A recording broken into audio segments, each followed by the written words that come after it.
परो वेत्ति गणनालघुचेतसाम्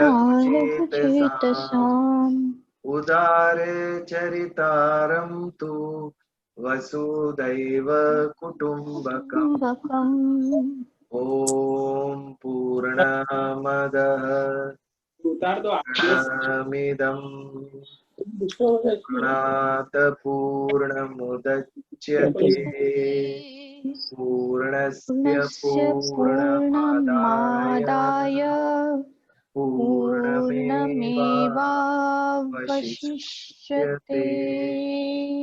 ओम शांति शांति शांति। जय श्री कृष्ण। प्रज्ञा begin. Yeah, okay.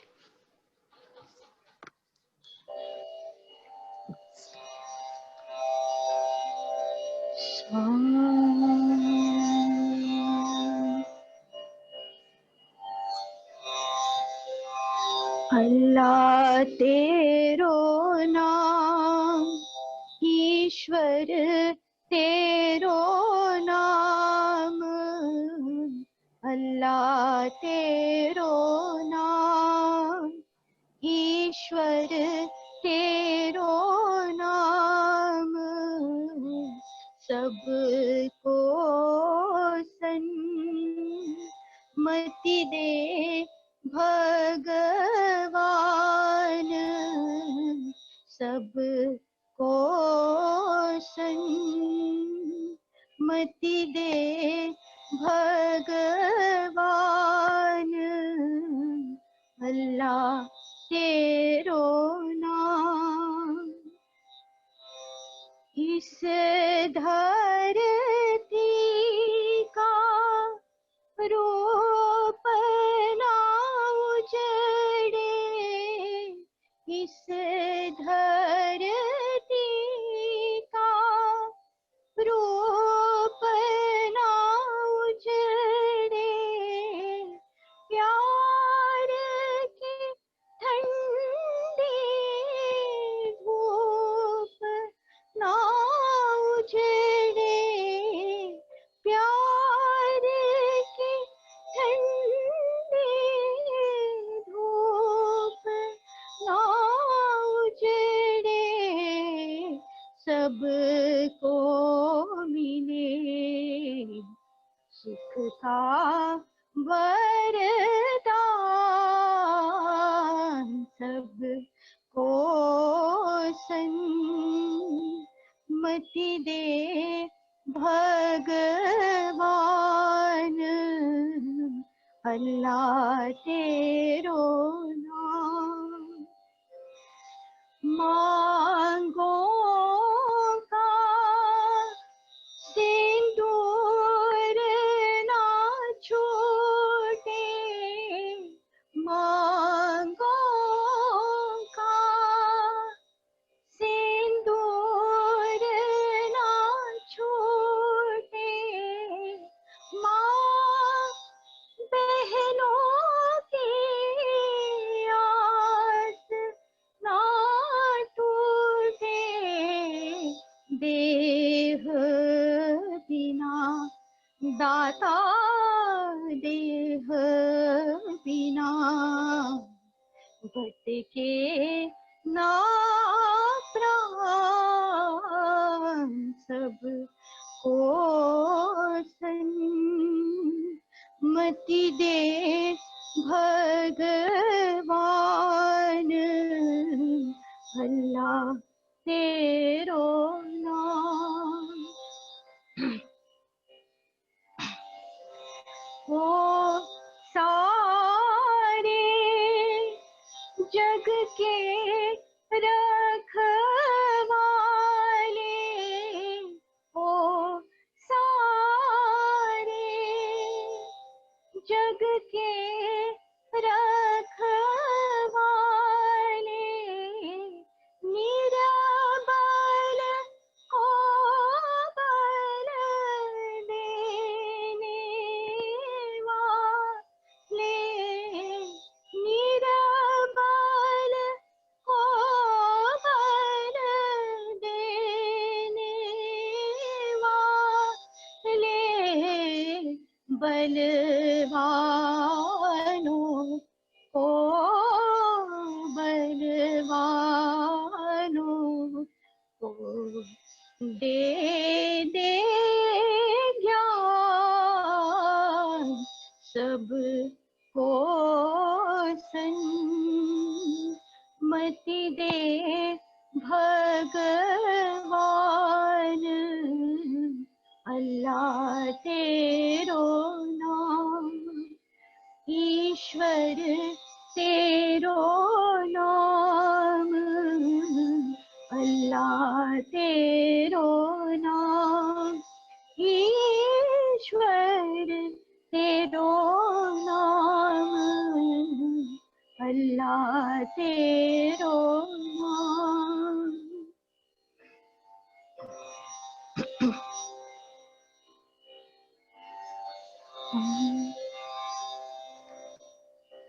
Very nice, very nice, Very nice to hear. beautiful.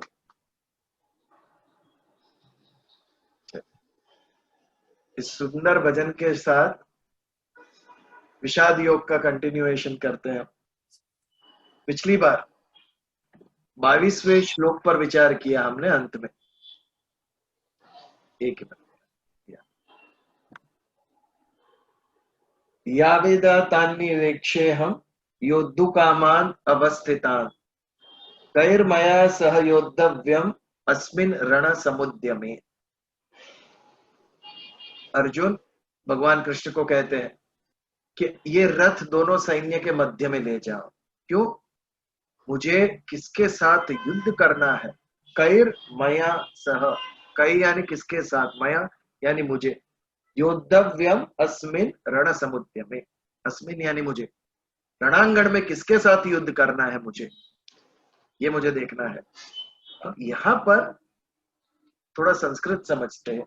कैर मया सह योद्धव्यम, इसका इस तरीके से भी हम देख सकते हैं कि किसके साथ युद्ध करना मेरे लिए योग्य रहेगा। यदि अर्जुन अपने से वीक के साथ युद्ध करे तो कायर कहलाएगा, शोभा नहीं देगा उसे। पितामह भीष्म को पता था कि शिखंडी की आड़ से कोई तीर चलाएगा तो मैं मर सकता हूं, लेकिन उन्होंने अपना जो व्रत था, अपना जो नियम था वो नहीं तोड़ा। स्त्री है शिखंडी, उसके सामने मैं शस्त्र नहीं उठाऊंगा। प्राण दे दिए लेकिन ऑनर अपना नहीं जाने दिया। उस काल में ऑनर बहुत बड़ी बात थी, अपनी जो अस्मिता थी, गर्व था, वो बहुत बड़ी बात थी उन लोगों के अंदर। तो अर्जुन भी ऐसे ही सोचता है कि मेरे लेवल का जो होगा, जैसे मैंने पिछली बार कहा, उस वक्त नियम बने थे महाभारत में कि जो रथी होगा वो रथी से ही युद्ध करेगा, जो पैदल होगा वो पैदल से ही युद्ध करेगा। यदि कोई रथ से नीचे उतरा होगा तो उसके ऊपर कोई शस्त्र नहीं छोड़ेगा, कोई पीछे से वार नहीं करेगा। लेकिन महाभारत में हमें पता है एक के बाद एक दोनों पक्ष ने नियम तोड़ना शुरू कर दिया। ये आने वाले कलयुग की निशानी थी। ये व्यक्ति अपने ही विचारों पे, अपने ही नियमों पे, अपने ही सिद्धांतों पे अडिग नहीं रहेगा। हमारे शब्द की कीमत नहीं है, इसके लिए हमें एग्रीमेंट साइन करना पड़ता है। क्यों एग्रीमेंट साइन करना पड़ता है? Because we don't trust. पहले के जमाने में एक बार शब्द दे दिया, एक बार वचन दे दिया तो it was final. Life was so easy. Fiancée को वागदत्ता कहते थे। वाग यानी वचन, जिसको वचन दिया I will marry you, and they trusted. हाँ, वचन दिया है तो अभी होगा। आज की परिस्थिति सोचिए आप, किस परिस्थिति पर हम लोग आ गए। एग्रीमेंट साइन करना पड़ता है, मैरिज रजिस्टर करना पड़ता है। इतना करने के बाद भी 6 महीने में नल एंड वॉइड, बिकॉज हमने हमारे मन से ही अपने शब्दों को कीमत देना छोड़ दिया है। This is degradation of our character. हमारा चरित्र कम हो गया है कुछ। शुरुआत महाभारत में हम देखते हैं, कर्ण रथ से, उसका रथ का पहिया फंस गया था भूमि में और रथ से नीचे उतरा था निशस्त्र पहिए को बाहर निकालने के लिए, और उस वक्त अर्जुन उसे तीर से मारता है। इस प्रकार गलत था वो, लेकिन सामने के पक्ष से भी कितना सारा गलत हुआ था। God Krishna was practical person. सामने वाला अगर ऐसा है और हम नहीं करेंगे तो हमारा नाश होगा। He teaches us to survive in Kalyug. कलयुग को कोई रोक नहीं सकता है, ये काल है, काल अपना कार्य करेगा ही। तो ये काल में हमें कैसे सर्वाइव करने का, हमें कैसे जीने का, ये भगवान कृष्ण के जीवन से हमें सीख मिलती है। भगवान ने कहा उनको, मत ये कर, ऐसा मौका फिर तुझे नहीं मिलेगा। द्रोणाचार्य के केस में भी ऐसा ही हुआ था। वो जब निशस्त्र बैठ गए विषाद युक्त होकर, तभी धृष्टद्युम्न ने आकर उनका शिरच्छेद किया था। ये भी गलत था, शस्त्र नहीं थे उनके हाथ में, जमीन पर बैठ गए थे तभी आके मारा था उनको। बट ये युद्ध की शुरुआत है और अर्जुन को देखना है कि मैं किसके साथ युद्ध करना मेरा योग्य है। जो मेरे समवयस्क है, मेरे एज का है या मेरे लेवल का है, उसके साथ मैं युद्ध करूंगा। बट इसके साथ ये जो प्रश्न उसके मन में आता है कि किसके साथ युद्ध करना योग्य है और किसके साथ अयोग्य है, उसमें ये सब उसके स्वजन भी उसके आंख के सामने आ गए। जब देखता है द्रोणाचार्य को, जब देखता है पितामह भीष्म को, तो उसके मन के अंदर ये भाव आया कि क्या इनके साथ युद्ध करना योग्य है मेरे साथ, मेरे लिए। कहीं भी उसके मन में ये भाव नहीं है कि मैं मर सकता हूं, बट इनको कैसे मारूं। ये दिखाता है कितना शूरवीर था अर्जुन। उनके मन में, उसके मन में क्या भाव आता है, how can I kill them, मैं मर जाऊंगा, ये तो विचार ही नहीं है उसके मन में।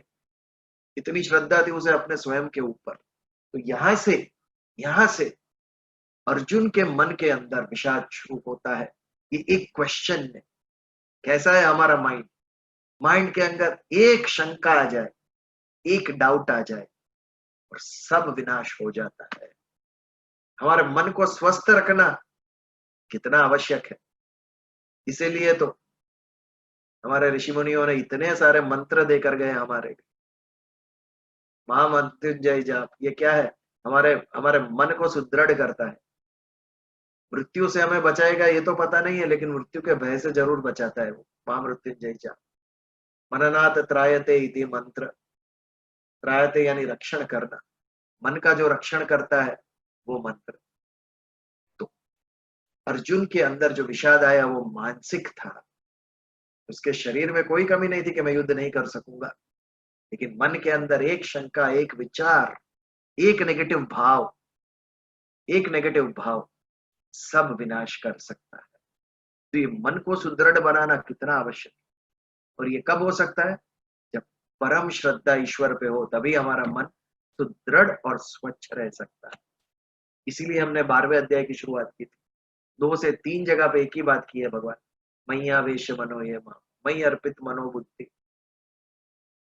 आपकी मन और बुद्धि मुझे समर्पित कर, मन और बुद्धि में मेरा निवेश कर। हमारे मन में शेयर मार्केट चलती रहती है, कहाँ निवेश करें हम, केवल एक ही जगह दिखती है हमें, शेयर बाजार। इसके लिए जब लॉस जाता है तो हम दौड़ते हैं मंदिर में, भगवान के पास। पहले क्यों नहीं बिठाया भगवान को मन में, पहले खाली पैसों को रखा मन में, और जब नुकसान गया तो भगवान के पास दौड़ के। मेरे साथ ही ऐसा क्यों होता है, we blame others when we suffer. तो यहां पर अर्जुन, इसके अंदर में विचार आ गया है कि मैं इनके साथ कैसे युद्ध करूं, और ये विचार आगे चल के विषाद में परिवर्तित होता है। कितना भयंकर विषाद, वो खड़ा भी नहीं रह सकता है रथ में। आगे का श्लोक देखते हैं। योत्स्यमानान अवेक्षेहम, श्लोक नंबर 23। योत्स्यमानान अवेक्षेहम य एतेत्र समागत धार्तराष्ट्रस्य दुर्बुद्धे युद्धे प्रिय चिकीर्षव। योत्स्यमानान अवेक्षेहम, योत्स्यमानान यानी युद्ध की इच्छा वाले एकत्रित जो यहाँ हुए हैं। योत्स्यमानान अवेक्षेहम, उसको मैं देखना चाहता हूं, अर्जुन कहते हैं। ये कौन है सब जो मेरे साथ युद्ध करने आते हैं। अभी तो उसके अंदर स्फूर्ति है अर्जुन के अंदर। यह एतत्र समागत, जो यहाँ पर समागत यानी जमा हुए हैं, एकत्रित हुए, युद्ध की इच्छा वाले जो ये राजा यहाँ एकत्रित हुए हैं। धार्तराष्ट्रस्य दुर्बुद्धे युद्धे प्रिय चिकीर्षव, वैलिड क्वेश्चन उसके मन में आता है। धृतराष्ट्र का पुत्र धार्तराष्ट्र यानी दुर्योधन, दुर्योधन जैसे दुर्बुद्धि, धार्तराष्ट्र से दुर्बुद्धे युद्धे प्रिय चिकर्षव, ऐसे दुर्बुद्धि दुर्योधन को अच्छा लगाने के लिए, उसके प्रिय होने के लिए, जो उसके पक्ष से लड़ रहे हैं, ये सब लोगों को मैं देखना चाहता हूं। दुर्योधन को दुर्बुद्धि कहा। नेचुरली बचपन से दुर्योधन का एक ही लक्ष्य था, कैसे इन लोगों को परेशान करे, कैसे यहां तक कि उनकी मृत्यु के लिए भी उसने योजनाएं बनाई, लाक्षागृह या जहर खिलाया। इतनी सीधी सरल बात थी। आपके ही भाई है, उनको आधा राज्य दे दिया होता तो इतना बड़ा युद्ध टल जाता। लेकिन ये दुर्बुद्धि, जड़ बुद्धि दुर्योधन, उसके मन में ये बात बैठती ही नहीं है। इतना घोर युद्ध किया जो हजारों साल तक याद रहा लोगों। कुरुक्षेत्र के बाद कितनी लड़ाइयां हुई होगी, बट कुरुक्षेत्र सभी को याद है। दूसरे कुछ युद्ध ऐसे होते हैं, पानीपत भी, आज पानीपत भी युद्ध कोई भूलता नहीं है, वो सभी को याद है, क्योंकि ये ऐसे बड़े सीमा चिन्ह समान युद्ध हो गए थे। तो इतने साल बाद भी कुरुक्षेत्र का युद्ध सबको याद है। उसका कारण कौन? ये दुर्बुद्धि दुर्योधन। और ऐसे दुर्बुद्धि के साथ कौन कौन खड़ा है? और आश्चर्य की बात है ना, इतनी बड़ा सैन्य हस्तिनापुर दुर्योधन के साथ खड़ा था। पांडवों के साथ कम लोग थे, हस्तिनापुर के साथ ज्यादा। इसके पीछे क्या कारण हो सकता है?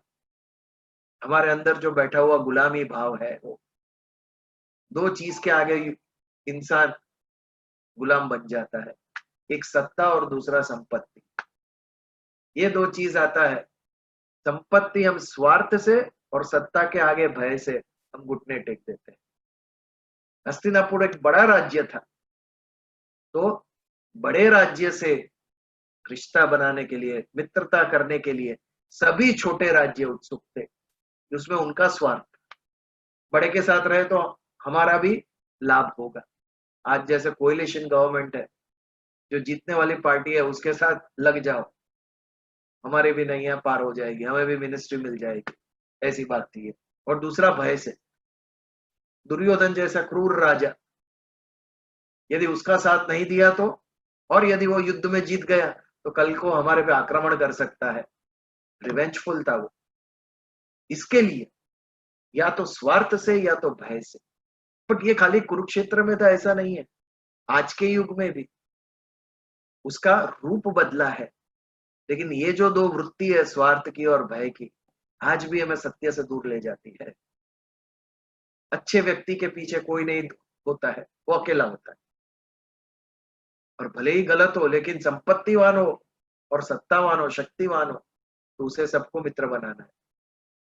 जब हमारी बुद्धि स्वार्थयुक्त हो जाती है, भय से कुंठित हो जाती है, तो हमें सामने वाले की गलती दिखाई नहीं देती। ऐसा होता है। मोह के कारण भी ये होता है। स्वार्थ से जब मोह निर्माण होता है तो सामने वाले की गलत चीज कुछ भी नहीं दिखाई देती।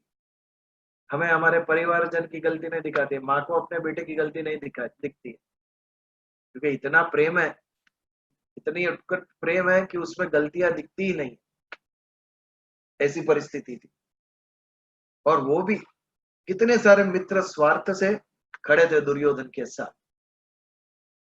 मुझे विचार आता है कभी कभी, यदि कर्ण इतना श्रेष्ठ धनुर्धर नहीं होता तो क्या दुर्योधन ने अंगदेश का राजा बनाया था? उसको बनाया होता? उसके लिए तो वो एक पपेट था, अर्जुन के सामने खड़ा करने के लिए।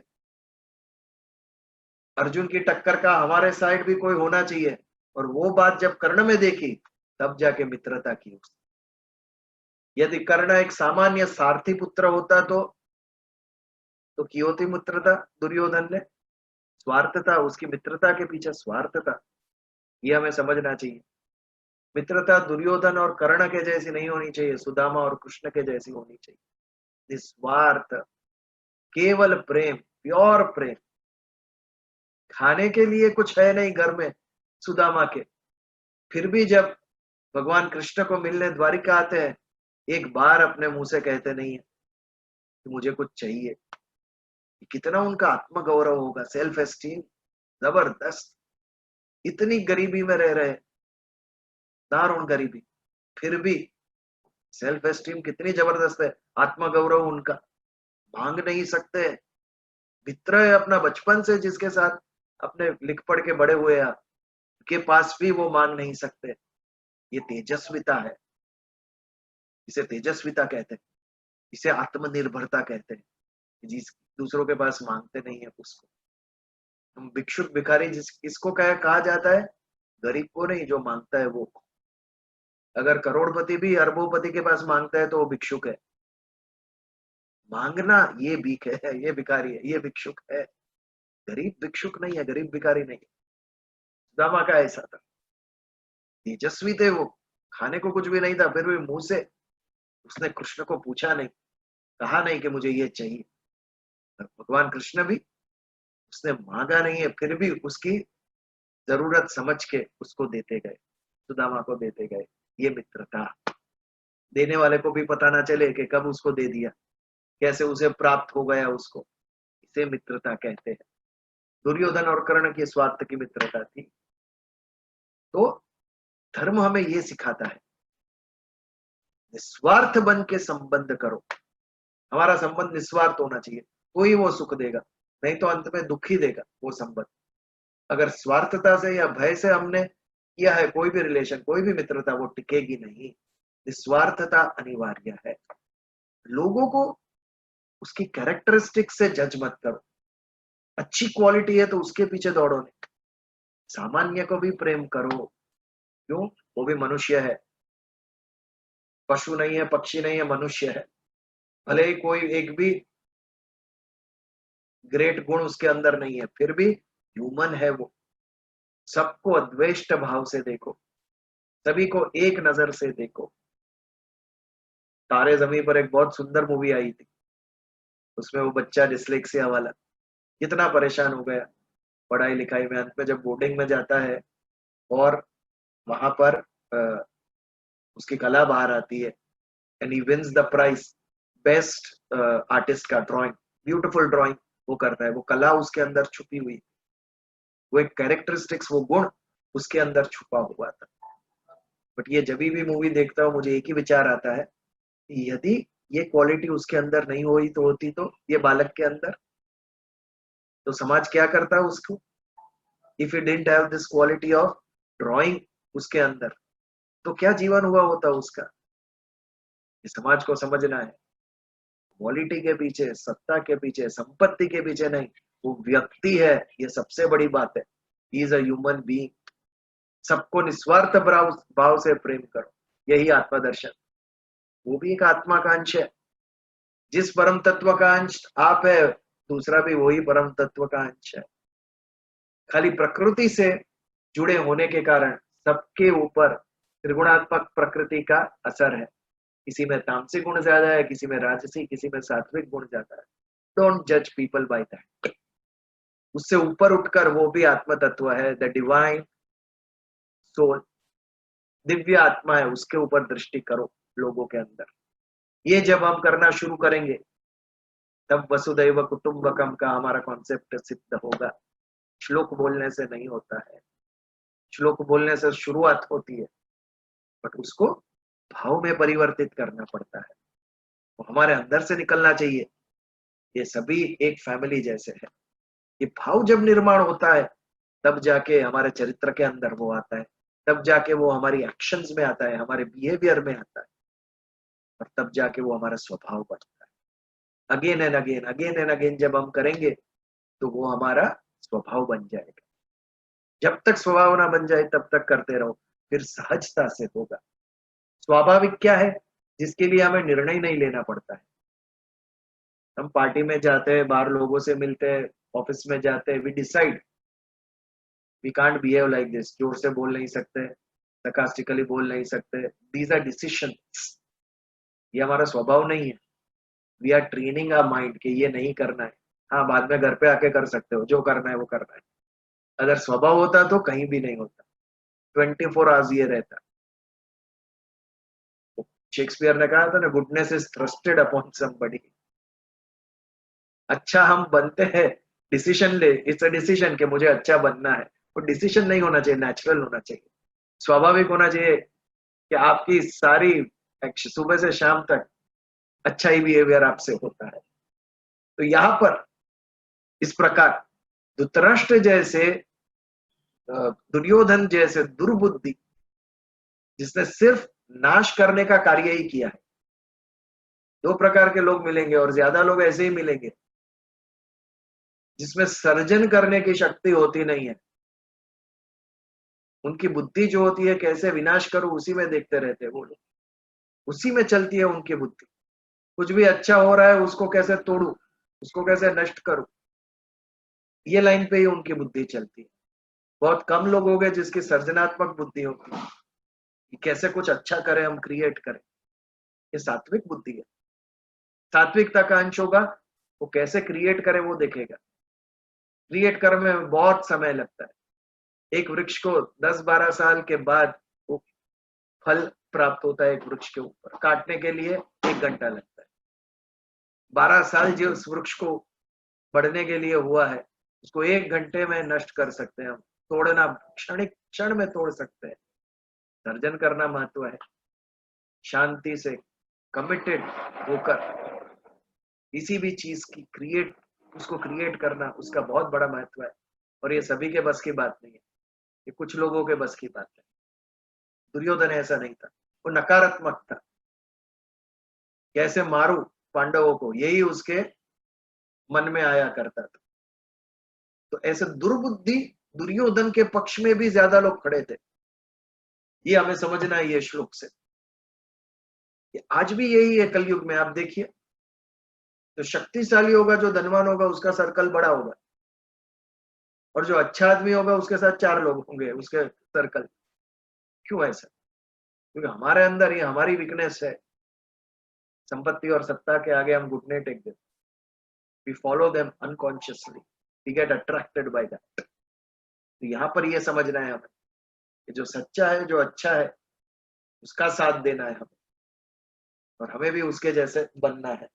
यहाँ पर धृतराष्ट्र के साथ ज्यादा लोग खड़े थे, दुर्योधन के साथ ज्यादा लोग खड़े थे यहाँ पर, कि जो कि पांडव के साथ होने चाहिए।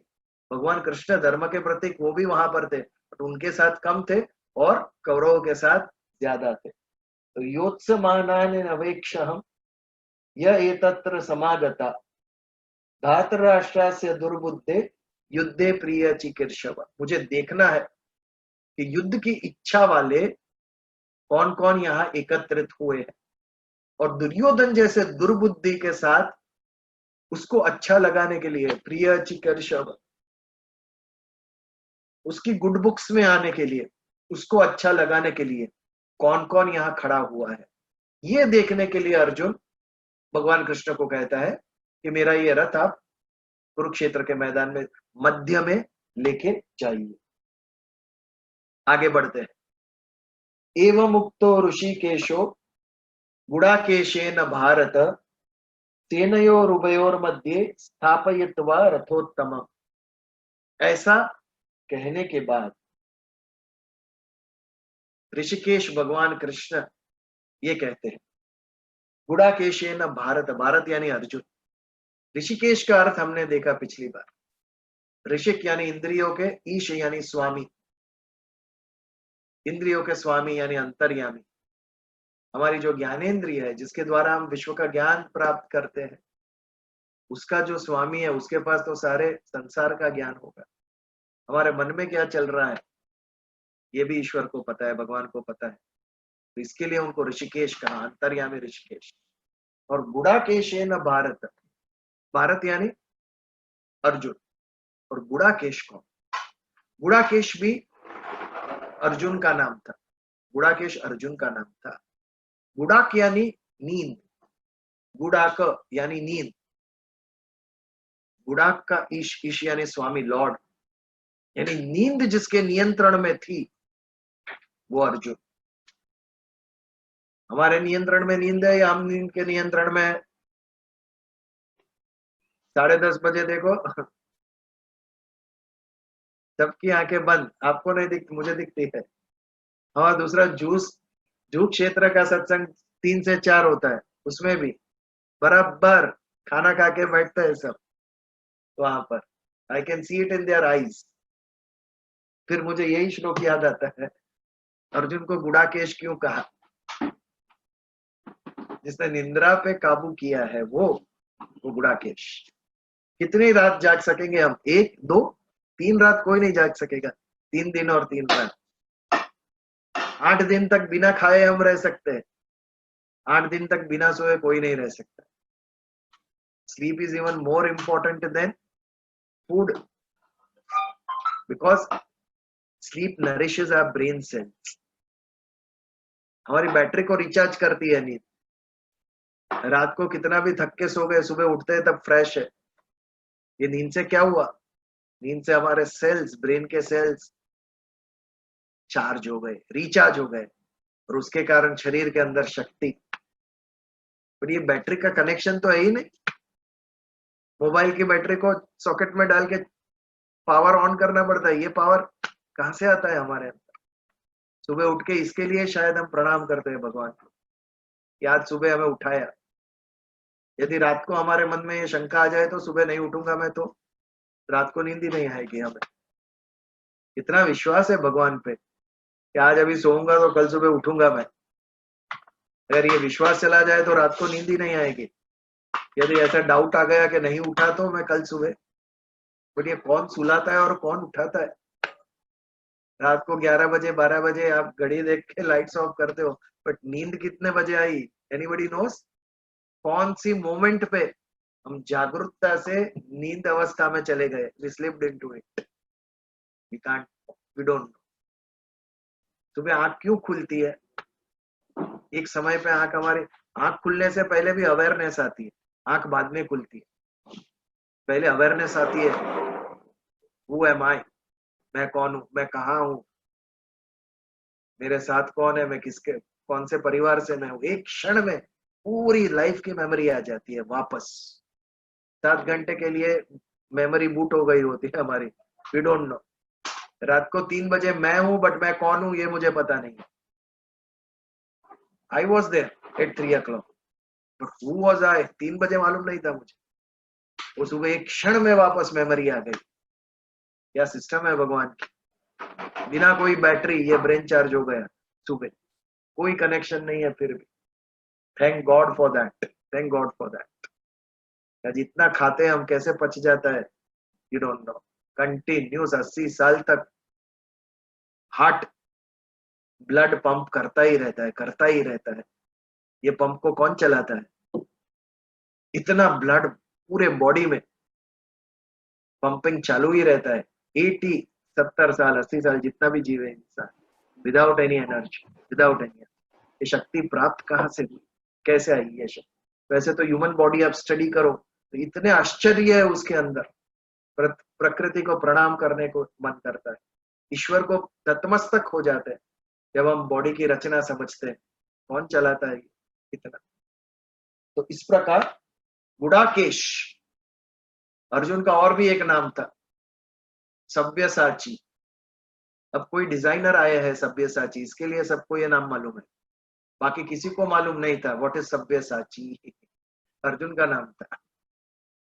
उसको इंग्लिश में कहते हैं एम्बी डेक्स्टरस। अर्जुन दोनों हाथ से तीर चला सकते थे, right hand and left hand. सव्य यानी राइट, अपशव्य यानी रॉन्ग। राइट और रॉन्ग को संस्कृत में सव्य और अपसव्य, इसके ऊपर से सव्यसाची, जो सही हाथ से भी चलाते हैं, गलत हाथ से भी चलाते हैं। ये भी अर्जुन का नाम था। तो बंगाली होंगे वो सव्यसाची। बंगाल में ऐसे नाम मैंने काफी देखे। तो गुड़ाकेश, सिर्फ निंद्रा पे जिसका नियंत्रण है वो नहीं। हमारे यहाँ संस्कृत भाषा एकदम मेटाफोरिकल, बहुत सारी एनालॉजीज, समझना पड़ता है उसको। उसका गूढ़ अर्थ होता ही है उसमें। इतनी सरलता से हमारे सामने रखा ही नहीं है कुछ। आप भी अपनी बुद्धि चलाओ और फिर जानो ये। तो निंद्रा ये अज्ञान का भी प्रतीक है। हम सोते कब है? When it is dark. और डार्कनेस, अंधकार, ये अज्ञान का प्रतीक है। जो ज्ञानी है वो गुड़ाकेश। अंधकार यानी निंद्रा वो अज्ञान का प्रतीक है, और प्रकाश ये ज्ञान का प्रतीक है। अर्जुन को सही ज्ञान प्राप्त हुआ था। कौन सा ज्ञान? भगवान कृष्ण पे भरोसा रखने का ज्ञान। अर्जुन का अर्थ ही है जिसका मन निर्मल है, मन निश्चल है, भगवान जो कहते गए वो करता गया। कितनी श्रद्धा थी, मन के अंदर इतना विषाद उत्पन्न हुआ, फिर भी अंत में तो भगवान को कहता है जैसा आप कहेंगे वैसा ही मैं करूंगा। तो वो परम ज्ञानी था। आज हम ज्ञानी किसको कहते हैं? जिसके पास 4-5 डिग्री होती है उसे ज्ञानी कहते हैं। बट हमारे शास्त्र क्या कहते हैं? जो स्वयं को समझा, जो संसार को समझा, जो ईश्वर को समझा, वो ज्ञानी, वो परम ज्ञानी। मैं कौन हूं, मेरे जीवन का लक्ष्य क्या है, और ये लक्ष्य प्राप्त करने के लिए मुझे जीवन कैसा जीना है, ये जो समझा वो ज्ञानी। हमारी यही समझ गलत जा रही है ना। जीवन, मुझे मनुष्य जीवन मिला है, what have I to do with it? खा पी के बढ़ना है, बच्चों को जन्म देना है, वो तो पशु पक्षी भी कर रहे हैं। इससे विशेष क्या किया तूने? वो लोग भी घर बांधते हैं, तूने भी घर बांधा, इससे विशेष क्या किया तूने? एज ए मनुष्य, एज ए ह्यूमन, कभी ईश्वर प्राप्ति का विचार किया तूने? मैं कौन हूं और कहाँ जाऊंगा? ये दिन को बर्थडे है मेरी, उसके पहले कहा था, ये विचार आया कभी? अभी कुछ समय के बाद हमारे प्रवीण भाई का बर्थडे है, 50th birthday. Are you there Praveen? Praveen Jain. उसको मैं पूछूंगा तू कहाँ था इसके पहले? इसके ऊपर विचार करके हमें जवाब दो। मनुष्य हो ना आप, think like a human being and behave like one. Bodily requirement से ऊपर उठो। खाना पीना, अच्छा घर, अच्छे कपड़े, ठीक है, करो, मनोरंजन के लिए, अहंकार तृप्ति के लिए करो, वो सब ठीक है। बट इसके अलावा 50 साल निकल गया, कुछ नहीं किया एज अ ह्यूमन भी? ये प्रश्न का विषय है। यहाँ पर हमें क्वेश्चन होना चाहिए अपने आप को। तो अर्जुन के केस में ऐसा नहीं, वो ज्ञानी था, गुडाकेश था, निंद्रा पे भी काबू था और ज्ञान पे भी काबू उसका। भगवान के ऊपर श्रद्धा थी, तभी तो भगवान कृष्ण को वो कह सकता है ना, मेरा रथ यहाँ ले जाओ, as if you are directing your driver, car वहां पार्क कर दो। ऐसे अपने भक्त की बात भगवान मान रहे हैं। ये कब होता है? जब अनन्य प्रेम होता है, तभी होता है। हमारे यहाँ संतों के चरित्र देखो, इतने चमत्कार दिखाए हैं। कहते एकनाथ जी के यहाँ भगवान झाड़ू निकालते थे, कुंडलिक ने ब्रिक दे दी, ईंट दे दी, तो उस पर खड़े हो गए भगवान, पत्थर के ऊपर खड़े हो गए। वो प्रेम था। Love is mutual. जब दोनों साइड से प्रेम होता है, फिर अहंकार नष्ट हो जाता है, अहंकार विलीन हो जाता है। मैं ये क्यों करूं, ये मैं कैसे करूं, मुझे ये क्यों कहा, ये बात ही नहीं रहती है। जब रियल लव होता है वहां पर, क्योंकि वहां पर अहंकार नष्ट हो गया, विलीन हो गया अहंकार। भगवान और भक्त दोनों एक हो गए। ये अहंकार ही हमें अलग करता है ना, ये मैं और ये तू, ये हमारा अहम आकार। ये जो आकार है ये मैं हूं, ये जो आकार है वो तुम हो। ये जब तक है तब तक सही प्रेम नहीं। प्रेम में पहले ये अहंकार विलीन हो जाता है, और अहंकार विलीन हो गया तो फिर ये तू मैं वाली बात रहती ही नहीं। तो इस प्रकार गुडाकेश भारत यानी गुडाकेश अर्जुन एवं उक्तो ऋषिकेशो, भगवान अर्जुन ने, भगवान कृष्ण ने अर्जुन को गुडाकेश भारत कहा। सेनयोर उभयोर मध्य, उभय यानी दो, दोनों सेना के बीच में, सेनयोर उभयोर मध्य स्थापयित्वा रथोत्तम। सबसे श्रेष्ठ रथ किसका था? अर्जुन का था, कुरुक्षेत्र के मैदान में। ये उत्तम रथ जो था उसे दोनों सेना के मध्य में स्थापित कर दो। ये जब बात आती है तब भगवान ने उसको गुडाकेश कहा है कि वो ज्ञानी है, उसे श्रद्धा है, वो निर्मल अंतकरण वाला है, निर्दोष मन वाला है, इसलिए उसकी बात मैं मानूंगा, और इसलिए जो भक्त कहता है मैं वो करूंगा। तो एवं मुक्तो ऋषिकेशो गुडाकेशेन भारत सेनयोर उभयोर मध्य स्थापयित्वा रथोत्तम, ये था 24वां श्लोक। इसे आगे बढ़ते, भीष्म द्रोण प्रमुखतः सर्वेषां च महीक्षिता, उवाच पार्थ पश्येतान् समवेता कुरुन् इति। अब रथ दोनों के बीच में आ गया है। जब अर्जुन पांडव सैन्य में खड़ा था तो किसको देख रहा था? केवल कौरवों का सैन्य को देख रहा था। और जब रथ मध्य में आ गया तो इस तरफ कौरव भी देख रहा है, इस तरफ पांडव, सबको अभी देख रहा है। दोनों के मध्य में रथ स्थापित हो गया। और भगवान भी क्या लीला करते हैं, रथ कहाँ लाके खड़ा किया? भीष्म के सामने रख लाके खड़ा कर दिया। Psychological game. ले अर्जुन, देख ले किसको मारना है तुझे, बाद में डरना मत तू, अभी से बता देता हूं इनको मारना है तेरे को। बट है कौन? मेरे दादा, माय ग्रैंडफादर। यस, किसी को मारना है तेरे को। उसके बाजू में अरे मेरे गुरु है, इनको भी मारना है तुझे। ये सबको मारना है। क्या जस्टिफिकेशन दे सकेंगे हम?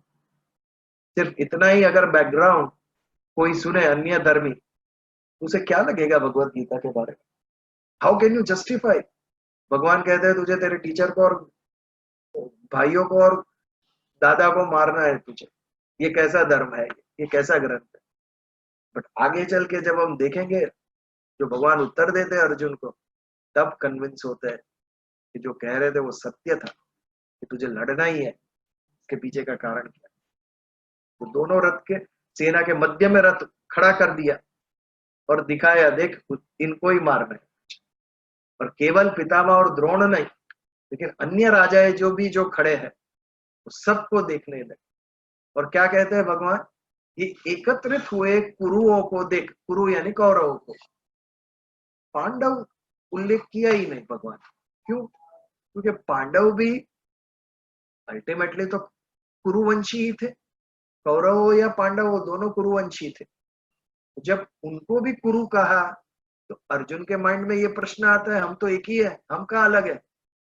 भले ही हमारे पिता अलग हो, लेकिन हमारे दादा परदादा सब एक ही थे। हम एक ही वंश के हैं, एक ही परिवार के हैं।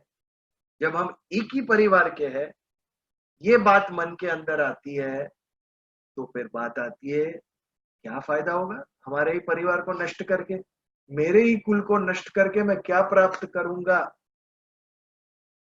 भगवान का ये शब्द शायद इनडायरेक्टली अर्जुन के मन में विषाद उत्पन्न करा रहा है। भगवान कृष्ण को चाहिए कि अर्जुन के मन में विषाद उत्पन्न हो और वो लड़ने से मना करे। जब वो लड़ने से मना करेगा और उसको जो मैं सीख दूंगा, जो उपदेश दूंगा, वो आने वाली हजारों पीढ़ियों को काम आएगा। शायद भगवान को चाहिए था कि भगवत गीता का प्राकट्य इस समय हो कुरुक्षेत्र के मैदान पे। इसके लिए बैकग्राउंड क्रिएट कर रहे हैं। अर्जुन के मन में विषाद आए ऐसी बातें कर रहे हैं। ये दोनों पक्ष में कुरु ही है, कौरव ही है दोनों पक्ष में। ये दोनों को देख ले, आपको मारना है इनको। और कितनी सही बात है। जब भी युद्ध होता है तो जो एक जीतता है एक हारता है, इसमें सुपर ओवर होती नहीं है कभी भी। रिजल्ट आता ही है इसका। टाई भी नहीं होती है, सुपर ओवर भी नहीं देते भगवान, आए इस पार या उस पार। और एक जीतता है एक हारता है, लेकिन कभी भी ऐसा नहीं होता है कि जो जीता उसके यहाँ भी हानि नहीं होती। हानि दोनों पक्ष में होती है। लोग दोनों पक्ष में मरते हैं। योद्धा, निर्दोष योद्धा, सोल्जर्स। कहते हैं सबसे ज्यादा सेकेंड वर्ल्ड वॉर में जो मरे थे, they were between 20 and 24 years of age। 22, 23 साल, 21 साल के बच्चे युद्ध मैदान में ऐसे ही मारने काटने के लिए, क्योंकि दो राजाओं का अहंकार टकराता है, दो राष्ट्रों का अहंकार टकराता है। इसके लिए निर्दोष सोल्जर्स की हत्या करेंगे हम? ये क्या सिविलाइजेशन है? अगर एरिया देखें, हम क्षेत्रफल देखें, तो India is the 7th largest country in the world और चाइना उसे 2.5 गुना ज्यादा बड़ा है। फिर भी एक भूमि के टुकड़े के लिए हमारे 20 सोल्जर्स को शहीद कर दिया। किसी के माँ बाप का सहारा था, किसी के पत्नी और बच्चे का सहारा थे। 20 सोल्जर्स तो ऐसे ही मर गए हमारे। Just because two nations are not understand. किसी एक का मैं नहीं कह रहा हूं कि ये गलत है या ये गलत है, ह्यूमैनिटी इज रॉन्ग, हम ही नहीं समझे। नेशनल लेवल, इंटरनेशनल लेवल पे, भले ही हम मार्स पे जाए या मून पे जाए, मून पे कॉलोनी बनानी, लेकिन पृथ्वी पे कैसे रहना है ये पता नहीं है मुझे, and I want to build a colony on moon. पहले अपने घर में तो ठीक से रहे तू। ये कितना हमारा अहंकार। मिलिट्री, एयरफोर्स, जितनी टेक्नोलॉजिकल इन्वेंशन होते हैं, they are all adding to our ego. Fuel दे रहे हैं, मैं शक्तिशाली, मैं बलवान, तो दूसरे को ये कर सकता हूँ, तीसरे को ये कर सकता हूँ। समवेयर ह्यूमन अंडरस्टैंडिंग कम हो रही है नेशनल इंटरनेशनल लेवल के ऊपर। जब तक मनुष्य मनुष्य से युद्ध करेगा, तब तक उसे सभ्य कैसे कहेंगे हम? तब तक मनुष्य ने प्रगति की ये कैसे कहेंगे हम? पशु से हमें डर लगे, शेर से डर लगे, ये समझ सकते हैं, लेकिन दूसरे मनुष्य से डरते हैं हम, and we call ourselves civilised.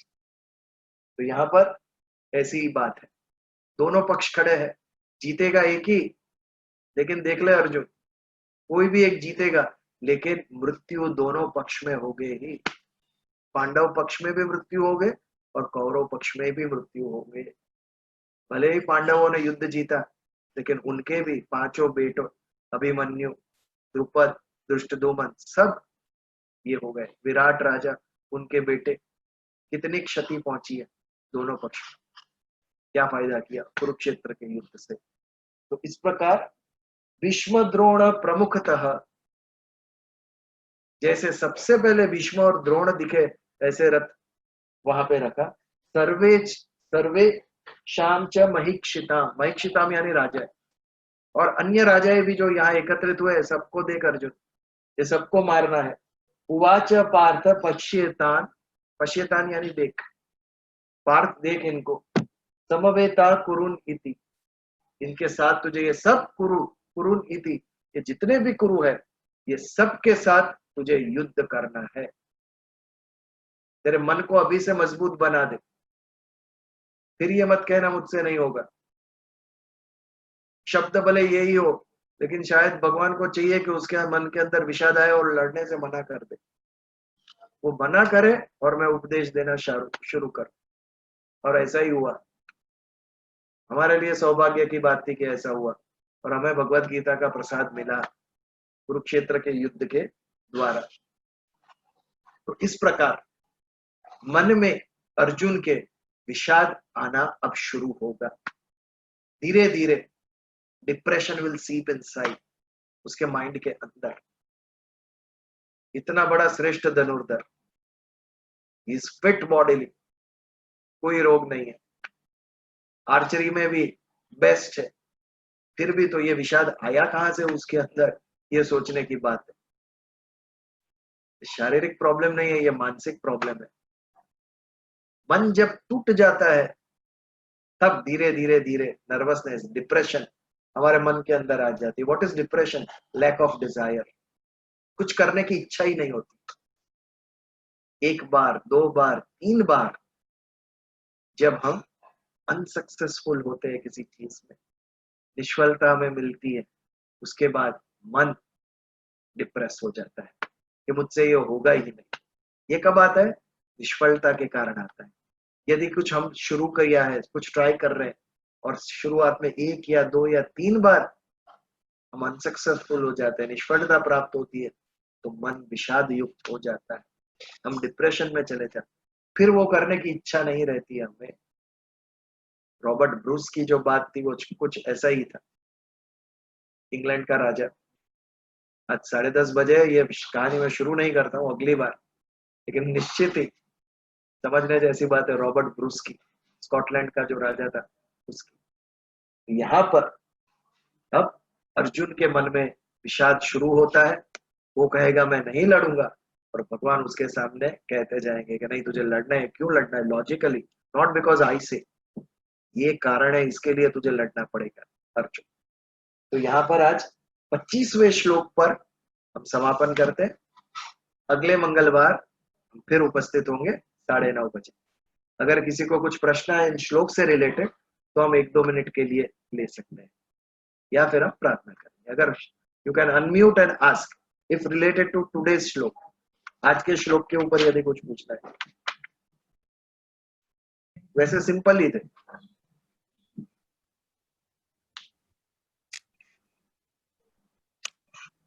तो फिर प्रार्थना करें। ओम असतो मा सतगमय ज्योतिर्गमय मृत्योर्मामृतंगमय। ओम शांति शांति शांति। जय Shri Those who want to leave can leave. यहाँ पर समापन होता है सत्संग।